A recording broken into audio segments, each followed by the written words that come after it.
Hello and welcome to this week's Gems of War Guild Event Planner. I am Guardian Namek, Guild Leader of Loot and Plunder. This week's focus is the lore event, as I will call it, where we are using giants. And after running some numbers, here are the units you want to use. I have always been quite the fan of Stormheim ever since I got Jarl Firemantle. Loved his ability. But this is the team I plan on using, namely the Onyx Giant, as they do good scatter damage and then good skull busting damage, and the Uber Doom Skulls clear the board really effectively, and as such, I pretty much charge them right back up and then we just continue the chaos. Then I'm going to use the Cauldron weapon, as it'll double target's attack, so the skulls will do more damage, and then I'll just have two Queens. They do some damage. They actually do pretty decent damage. And freeze and can summon, but more so, all giant allies gain 2 life and magic on 4 and 5 ways. It is glorious. Now, if you're looking for some other options, there are a lot of other good giant options. I have not even went through all the possible ones, but just the ones I've already had in the system. Now, one of the best damage characters is actually going to be Vidar the Vast, largely because of that devour chance, and assuming there's about 12-ish blue gems on the board, that's going to be roughly like a 50 or 60% chance to devour an enemy, which is pretty darn good because it's not too expensive for a devour cost with a very consistent devour rate. Zephyros is a very good mana and damage character, also kin to the new glory unit that we got. Both of them do very similar things. Zephyros is a little bit better as he destroys a row instead of explodes a gem, but they both will do scatter damage boosted by yellow gems destroyed. Very similar kits. Very good because he does some good damage and destroys some stuff, so he gets some mana back.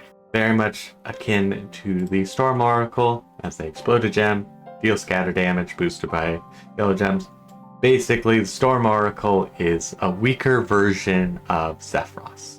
Both are still very useful, so if you don't have Zephyros but want to use something like Zephyros, Storm Oracle is the way to go.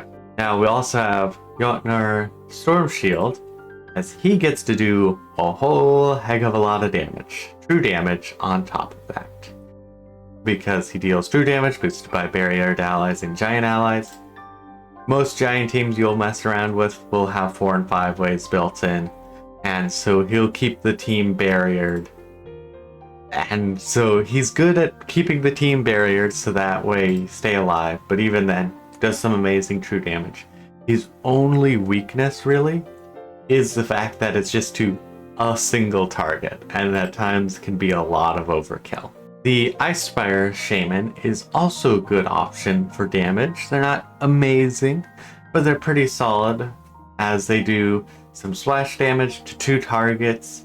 It's actually not a bad amount of damage, and for a fairly cheap mana cost, and they are really easy to get. So if you don't have any of the legendaries or even any of the epics, you might have the Icespire Shaman, and they might be able to do some good work for you.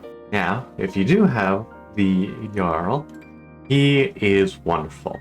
He at some point got buffed, as it used to be 7 red, 7 yellow. Even then, it was an amazing ability, but with 9 red, 9 yellow, you are almost nearly guaranteed to get a bonus turn every time you use it.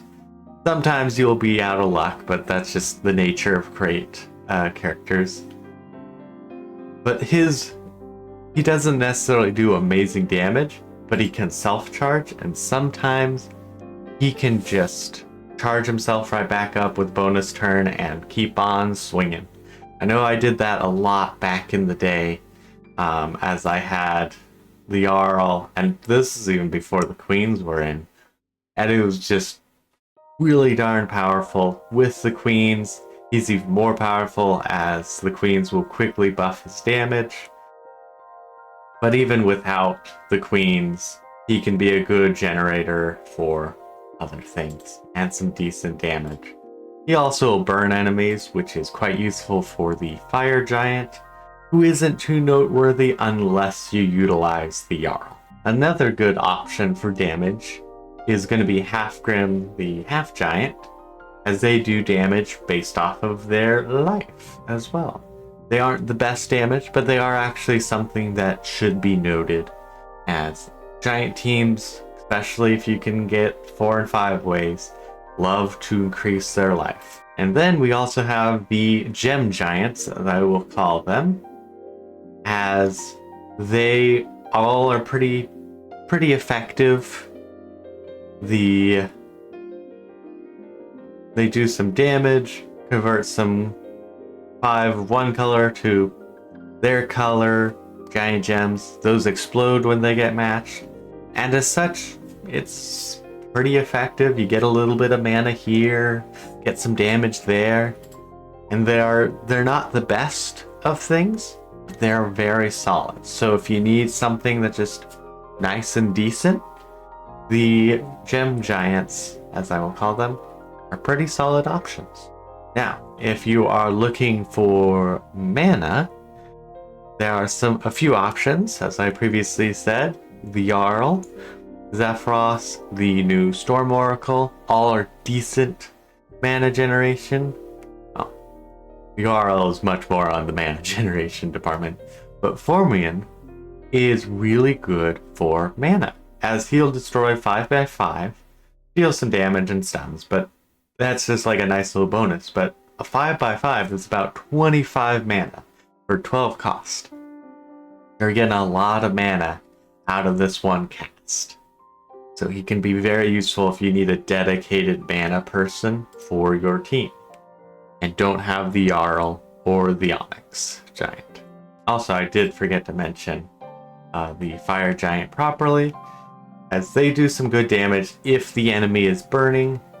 And the key thing is, if the enemy is burning, which if you are using the Jarl, most of the time they'll be burning, unless they can't be burning, and then you're kind of out of luck. It's kind of the curse of like tower and boss fights, is that a lot of them are impervious, and you can't really do status effects against impervious things. Now, we also have quite the wonderful Skullbuster of Baldur, as he will generate 4 skulls boosted by blue allies, which really just means as long as you have a blue team, that's going to be 20 skulls, which is going to be roughly a third of the board, which is a good chance you're going to end up punching the enemy once, twice, maybe even 3 times. And so he is a wonderful Skullbuster. His personal damage, not too important. There's a lot of ways to get your damage up. I hope this info was helpful for both starting and veteran players of Gems of War. If it was helpful to you, give that subscribe button a click, as I plan on doing these every Monday, both to help my guild and for fun. Until next week, have fun plundering.